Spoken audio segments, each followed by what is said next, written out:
ಮೆತ್ತಿದಾಗ ಚೇರ ಗಡಿ ಮುತ್ತಿದಾಗ ಕುಂದ ಕನ್ನಡದ ಕಪ್ಪು ಮಣ್ಣಿನವನು.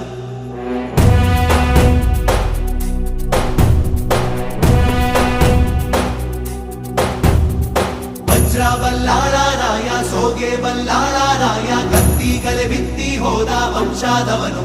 ಈ ಸೀಮೆಗೆ ಶಿವ ನೀಡಿದ